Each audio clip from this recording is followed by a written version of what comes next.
Story time! Okay, so this one time I was dating this guy and he was really cute and popular, but he was a complete jerk who never cared about me. He was always doing stupid things and I would tell him, you know what, this is the last straw, or like, I'm breaking up with you. But then he would get me these crazy things and I would stay with him. So then this last time he did something again, and this time I was really done with him. And when I told him, he gave me a key, which I thought was really odd. So I decided to stay with him because now I was curious as to what the key was for. I would ask him multiple times like, hey, where does the key go, or what does it unlock? But he would never tell me. He wouldn't even bring up what the key was for. So then finally my best friend convinced me to break up with him because of the way he treated me. And I decided, you know what, now is the time, like I'm actually gonna do it, I'm gonna break up with him. So I drove back to his house and I started packing all of my things. While I was packing my stuff, I didn't know that he had found my phone and he was reading the text between me and my best friend. And when I was finally done packing, I saw him with my phone and I yanked it out of his hand and I ran out the door. And of course he followed me, but then he gave up. I got in my car and I drove away, and I ended up going to a few stores and then I went over to my best friend's house. So I went to a few stores before I went to go stay with my best friend. And when I was on my way to her house, I ended up texting her, telling her that I was on my way, but she wasn't answering. So I called her multiple times and I texted her multiple times and it said that it was red. And in my head, I already knew something was wrong because this wasn't like her. So I finally get to her house and guess what I see? Yeah, my ex's car is parked in front. But I didn't think anything of it just yet. So then I got to the door and I seen that it was partially open, so I assumed that she saw my text and she left the door open for me. But when I walked inside, all the lights were off. I turned on the lamp and it was horrifying. I saw blood, handprints, and the whole place was a total wreck. Obviously, I was freaked out, so I jumped in my car and I didn't know who to call since I don't have a relationship with my parents, so I decided I was going to figure this out by myself. I went straight back to his house and I ended up calling 911 on my way there. And when I got there, the police were already there and he was outside. They said that they had found a secret area and that they heard noises coming from it, but it was locked. They didn't have a key and my ex didn't tell them where the key was. So I told the police to take me there and I ended up unlocking it with the key my boyfriend had gave me. And sure enough, my best friend was in there, mouth taped shut and everything. So it turned out that my ex wanted to take my best friend's life because she made me break up with him. And police actually found that he was also going to end my life if we got back together.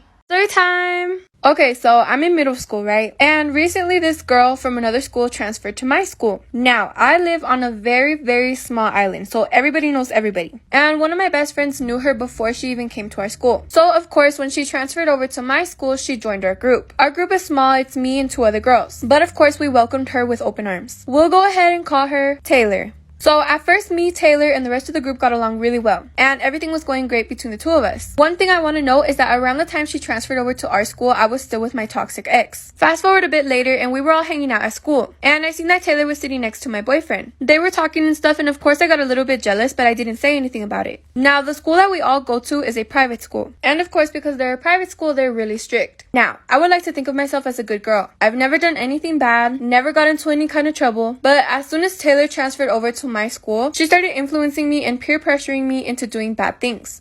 So like I said, around this time she was influencing me to do bad things, but even though that was happening, me and her were still on good terms. Since me and her would hang out a lot, I started noticing that she was messing with this guy in the upper grade. I could tell that she liked him and he liked her back, and eventually they started dating. But after a while, I started noticing that Taylor started messing with our friend named Chris while she was still with her boyfriend. She wouldn't only flirt with Chris, but the rest of the guys in our class. After a while, I started getting tired of Taylor and I decided that I was going to confront her. So me and the other 2 girls in our group walked up to Taylor one day, and I basically told her like, hey, like I'm tired of you flirting with all these guys, and I'm also tired of you treating me and the group like shit just because you're getting attention from them. After I told her that, nothing really happened. Fast forward a few days later and she tells us and her mom that she wants to hang out for the weekend. But we actually ended up finding out that she didn't want to hang out, but she was planning to jump us instead. Obviously, after I found that out, I stopped talking to her completely. And it's been about 3 months since that situation happened with her. And I broke up with my ex since then. But I actually found out recently that when Taylor was my friend and she was messing with all these men, she went behind my back and slept with my ex while we were together. Honestly, I wish her the worst and I hope she gets what she deserves. Story time! Okay, so I was best friends with this girl, we'll call her Jay. We were best friends for several years, but at one point we lost touch because she moved. But we reconnected when I turned 17. We started hanging out a lot and I trusted her, so I started telling her about my personal stuff and things that were going on at home with my family, and obviously they weren't good, but that's another story. So Jay started telling me that the things that were going on in my house were considered abuse and that I needed to get out of there before it was too late. And she convinced me that I should come and stay with her family until I could get on my own feet, so I did. So now I had been staying with them for about 3 months when they asked to adopt me. And obviously I was surprised because I already had a family and I was 18 now, so I didn't see any point.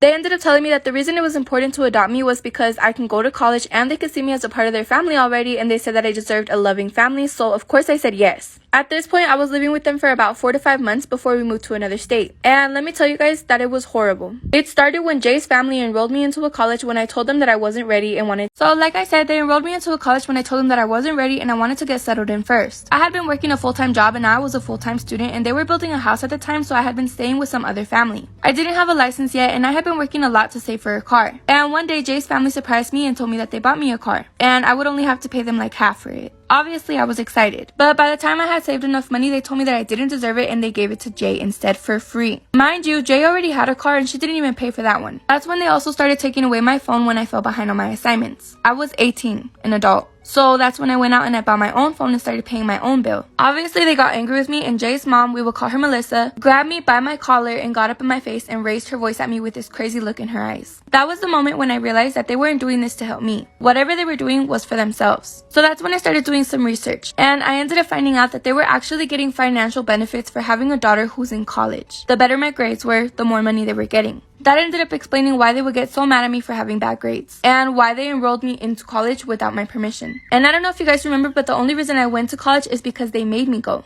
So that explained why they would get so mad at me for having bad grades in school, and also why they enrolled me into college without my permission. And I remember the only reason I even went to college was because they made me go. So I stopped doing my schoolwork altogether to see how they would react. And around that time, the people that I was staying with ended up kicking me out. So I had to go back to the studio apartment with Melissa and stay with her now. And when I got there, Melissa was furious with me, of course. And I had been way behind on my schoolwork. So she made me do the homework that night so I could catch up. While I was doing my homework, I was watching a video for class. But then someone texted me, so I picked up my phone to see who it was and respond to them. That's when Melissa looked at me and she told me to give her my phone. I said no, so she got up, walked over to the air mattress that I was sleeping on, and tried to pry the phone out of my hands. She was on top of me, so I couldn't move to get away from her. I tried to push her off of me, but then she did something so unexpected. She bit me. Yeah, a grown woman bit me. The part that gets me the most is that afterwards she stood up with her hand on her chest in disbelief and said, "You pushed me." And I was like, "Melissa, you bit me." Anyways, needless to say, the next day I packed everything up, left, and I never went back.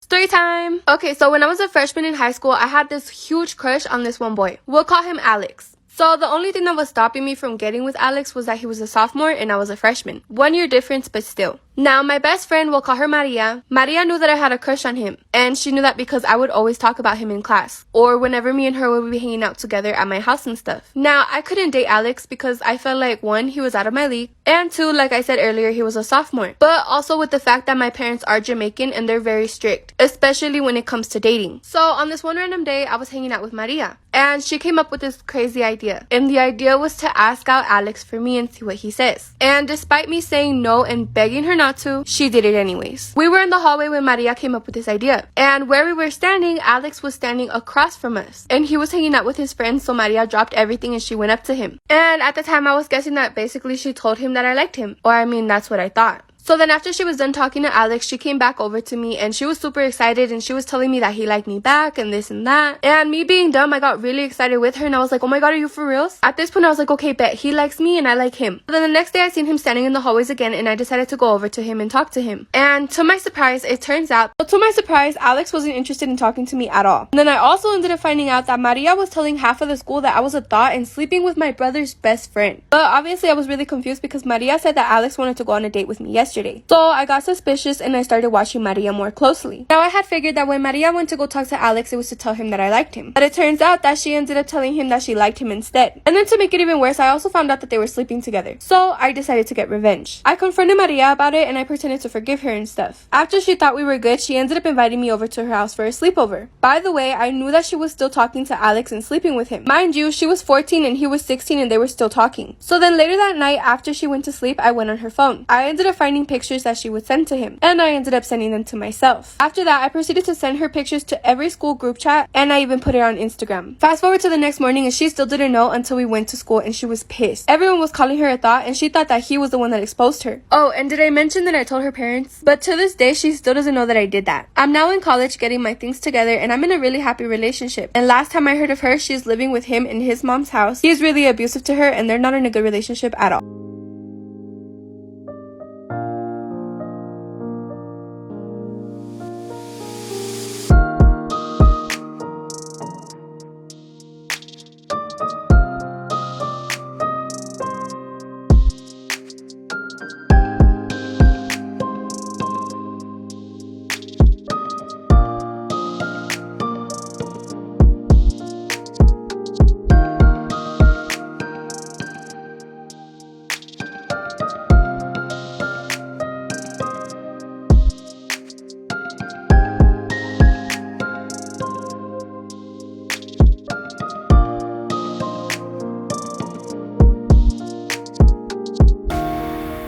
has been requested for the longest time and I'm finally doing it. I am recreating one of my old nails. I decided I'm going to recreate this lava lamp nail that I did a long time ago. And I'm going to be using all Latin Beauty acrylic products because why not? They're pigmented and they're pretty. And there's 2 different formulas. And my control formula will make it a lot easier to create this look. So I'm doing the same thing I did with the first nail. Putting some white on the bottom and then of course on the top as well. And I just want to say I'm very impressed by how straight it looks. Because I didn't file it or nothing. All I did was use my brush and it looks pretty. So now I'm adding the colors on there. And right here you guys can see that I tried to like combine the blue and the yellow. So it looks like the bubbles are like conjoined or combining.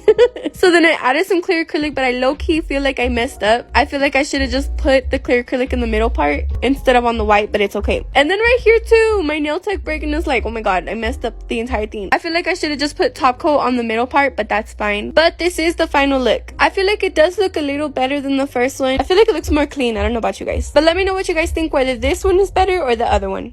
So you guys liked the first one, so I'm gonna do it again. This is recreating my old nails part 2. This is the jar of my old practice nails, and this is the chosen one. Now, it looks okay. The idea is there. It's just, So I'm gonna try to redo it. Let's get it. Alright, I did coffin because the first one, I guess, was supposed to be coffin. Now, the background needs to be glittery because that's how it was in the first one. So I decided to use Butterfly Paradise from the new Metamorphosis collection launching this Saturday. Butterfly Paradise is so freaking cute, I swear. So now right here, I'm adding the flowers. And I accidentally forgot the green flower, but it's okay. These 3 still look really cute together. Now I'm adding the butterfly charms. After that, I encapsulated it and then I began to file. And then when I was done, I went in with my Latin Beauty acrylics top coat. This is it. This is the final reveal. Is it gonna look pretty? Ugly? It's pretty. This is such a pretty nail compared to how it was like on the first time. Like, let's look over the first one, okay? It was too chunky. Glitter wasn't enough. It wasn't shaped well. And then we go back to this one and it's perfect. I think it's kind of nice too because it shows my improvement because I've been doing TikTok for a year. So that was from a year ago, and this one now it just looks really pretty. So let me know what you guys think in the comments, please. Comment which one you like better, the old one or this new one.